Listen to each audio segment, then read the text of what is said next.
I'm telling you, these men do not work here. Contracted by that could have been made. We have paperwork right here. That could have been made on anyone's computer. Officers, I want them removed from this property. Ma'am, can right we just now. take a look at the document? Nos cayó la ley, valió más. Nos rodearon.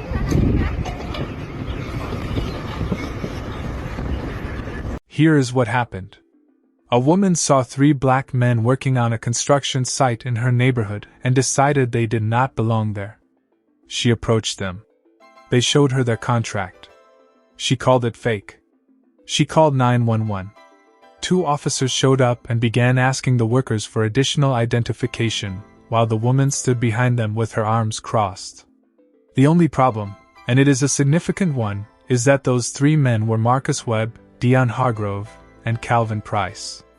Marcus and Dion were co-founders of Hargrove Development Group, one of the fastest-growing commercial construction firms in Atlanta. Calvin was their licensed site supervisor. The job site body cameras the firm required on every active project recorded every word of what happened next. This is the story of what that footage showed, what a background check on the woman revealed, and why Sandra Milligan no longer lives in the Ashford Pines neighborhood. Before we go any further, what city or country are you watching from? Drop it in the comments. We love knowing where our viewers are. And if you believe a man should never have to prove a contract is real to a woman who did not sign it, hit like and subscribe. Now let's get into it. Marcus Webb arrived at the Ashford Pines job site at 7:40 on a Tuesday morning with 2 crew members, a materials manifest, and a Tuesday start window that had been confirmed in writing by the Ashford Pines Homeowners Association 3 weeks earlier. He was 39 years old. He had spent 14 years building Hargrove Development Group from a 2-man residential repair operation into a licensed commercial contracting firm with 31 employees. The company had completed 47 projects across Metro Atlanta. Their current contract was for the renovation of the Ashford Pines Community Clubhouse, a $380,000 project awarded after a formal bidding process in which Hargrove Development had submitted the lowest qualifying bid. The contract was signed. The insurance certificates were filed. The building permits had been issued by Fulton County 11 days earlier and were displayed in the site window exactly as county code required. Marcus had done this 46 times before. He knew the paperwork. He trusted the process. He and his team set up at 7:40. They were unloading equipment from the truck at 8:15 when a woman came down the sidewalk from the direction of the residential units. Her name was Sandra Milligan. She was 54 years old and had lived in the neighborhood for 9 years. She was a member of the Ashford Pines Homeowners Association. She had voted against the clubhouse renovation project at the September board meeting, arguing that the budget could be better allocated. She had lost that vote 7-2. She walked to the edge of the site and told Marcus and his crew to stop what they were doing. Marcus stopped. He looked at her. He told her they were contracted by the HOA to begin demolition prep on the clubhouse. He showed her the project summary sheet he kept clipped to his clipboard. She looked at it and said it didn't look official. She said the HOA had not informed residents that work was beginning today. She said she had lived in this neighborhood for 9 years and knew every contractor who had ever worked here. Marcus pointed to the permits posted in the site window. She said permits could be forged. She said she did not recognize the company name. Then she said the sentence that closed every remaining door between them. She told him that the kind of people he was bringing into this neighborhood were exactly why property values were declining. Marcus Webb had heard sentences like that before. Not a version of that sentence. That sentence. In that construction. Delivered in that tone. He had heard it across 14 years of showing up to job sites with clipboards and contracts and permits in hand. He recognized it the way a man recognizes something he has been forced to study without choosing to. It told him exactly what kind of Tuesday this was going to be. He did not raise his voice. He did not argue. He told his crew to pause and he reached for his phone. He called Dion Hargrove, his co-founder, who was 20 minutes away at their main office. He explained the situation in 2 sentences. Dion said he was on his way and to document everything. Marcus ended the call and told his crew to leave the cameras running. Sandra Milligan had already dialed 911. She told the dispatcher there were suspicious individuals at the Ashford Pines clubhouse site claiming to be contractors but who had no verifiable authorization to be on HOA property. The dispatcher asked if anyone had been threatening or aggressive. Sandra said no. She said she just knew they didn't have permission to be there. The call lasted 3 minutes and 41 seconds. It was recorded. 2 officers from the Fulton County Police Department arrived at 8:34. They parked, got out, and walked toward the site. Sandra Milligan met them at the edge of the fence and pointed at Marcus. One of the officers walked toward him, while the other took a position near the truck. Marcus produced the contract. He produced the HOA authorization letter. He pointed to the permits in the site window and offered the officer the direct number for the Fulton County Permits Office printed on the permit itself, telling him he could verify the issuance in under 2 minutes. The officer looked at the documents. He looked at Sandra Milligan.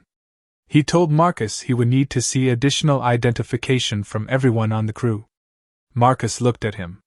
He said they were not required to provide personal identification to perform permitted construction work on a legally contracted project. The officer said he was just trying to sort out the situation. Marcus said the situation was already sorted. It was documented on the permits, the contract, and the HOA letter, all of which the officer was holding. The second officer had moved closer. 3 men stood near a truck on a job site where every document was in order. One of them had spent 14 years building the company whose name was on the contract. The others had shown up that morning to do the work they had been hired to do. The cameras on their vests were still recording. Dion Hargrove arrived at 8:47. He stepped out of his car in a Hargrove Development Polo, walked directly to the officer holding the documents, extended his hand, and introduced himself as co-founder and co-owner of Hargrove Development Group. He asked which specific document the officer found insufficient. The officer looked at Dion. He looked at the papers. He did not have an answer. Dion pulled out his phone and called Karen Ellison, the president of the Ashford Pines HOA, directly. She answered on the second ring. He handed the phone to the officer. The call lasted 90 seconds. When the officer handed the phone back, his posture had changed. He told Sandra Milligan that the contractor's documentation was valid, that their permits were current, and that they had full authorization to be on site. Sandra said that wasn't the point. The officer told her that was in fact exactly the point. The officers left at 9:02. Marcus Webb and his crew returned to work. But Dion Hargrove did not leave. He sat in his car in the site parking area with a notepad and wrote down every detail of the previous 28 minutes. Then he called their attorney. Before we continue, if you have ever been asked to prove you belong somewhere you had every legal right to be, drop a comment. Tell us what happened. And if you believe a man should not need to call his business partner to prove a contract is real, share this with someone who needs to hear it. The attorney filed a formal complaint with the Fulton County Police Department the following morning citing racially motivated interference with a licensed contractor, discriminatory invocation of emergency services, and harassment. The complaint included the full job site camera footage, the 911 call recording, and a timestamp sequence of the interaction. The police department opened a review. As part of that process, they requested Sandra Milligan's 911 call history from the county dispatch records. What they found changed the shape of the story. Sandra Milligan had placed 11 calls to 911 or non-emergency police lines in the previous 4 years involving individuals she described as suspicious, not belonging, or out of place in the Ashford Pines area. Investigators cross-referenced those calls with available records. 9 of the 11 calls involved black individuals. In 8 of those 9 cases, the responding officers found no violation of any law. In the 9th, a man had been parked on a public street eating lunch in his car. He was a delivery driver on a break. He had been asked to move along. The HOA records told a second story. Sandra Milligan had filed 14 formal complaints with the Ashford Pines Homeowners Association over 9 years. 11 of those complaints named black residents or black-owned service workers operating in the neighborhood. The complaints covered noise, parking, the appearance of vehicles, and what she described in 3 separate filings as a decline in neighborhood standards. None had been substantiated. All had required responses from HOA administration. 2 black families had chosen not to renew their lease agreements within the Ashford Pines rental section within 6 months of being named in her complaints. Investigators contacted both families. Both agreed to speak. The first was a couple who had rented in Ashford Pines for 14 months. The wife described coming home to find a note on her car saying it was lowering the visual standard of the community. The car was a 2-year-old Honda Accord. She described nodding to Sandra Milligan in the common area and receiving no acknowledgement. She described filing a complaint with the HOA about the note, and receiving a letter saying the matter had been reviewed and closed. They left not because they were forced out, she said, but because the calculation became simple. Every week in that neighborhood cost her something she was not getting back. The second was a man who had lived alone in a corner unit for 8 months. He had received 2 formal HOA letters based on Sandra Milligan's complaints, one about the time his lights were on at night, visible from the common walkway, and one about a guest parking space he had used with a valid guest pass. He did not file counter-complaints. He said he watched what happened to the couple before him and understood that the process was not designed to resolve what he was experiencing. He found another place to live. He said when he heard what happened to the Hargrove development crew, he felt the specific exhaustion of a man who already knew how the story went. The Fulton County Police Department completed its review 5 weeks after the incident. The 2 responding officers received formal written counseling for failure to adequately assess the validity of documentation before initiating an extended identity verification process.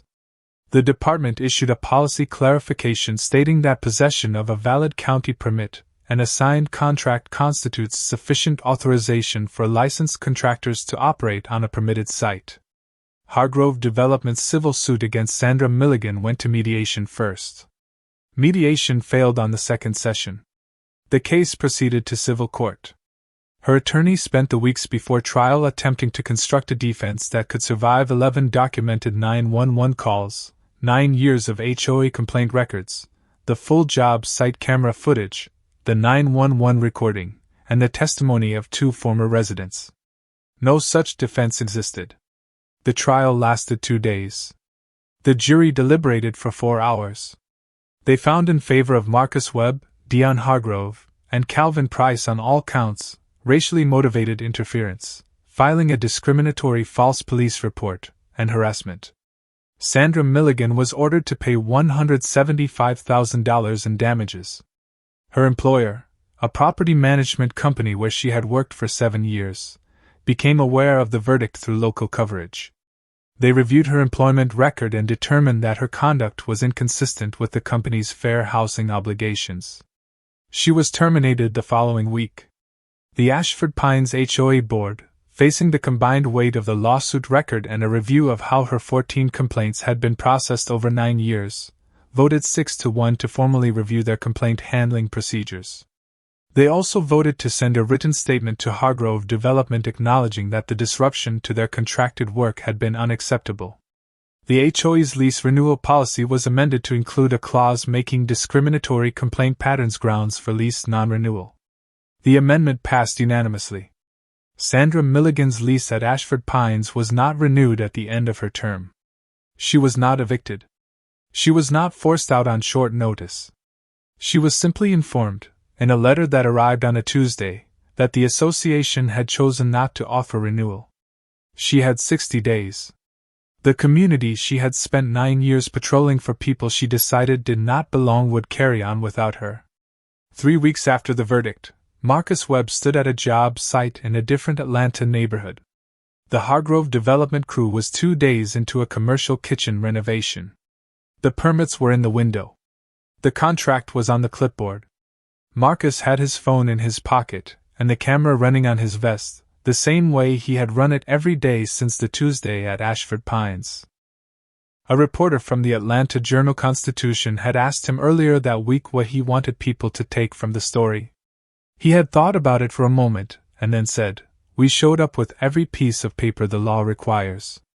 A badge and a police dispatch was still considered a more credible account than our permits and our contract. That's not one woman's opinion.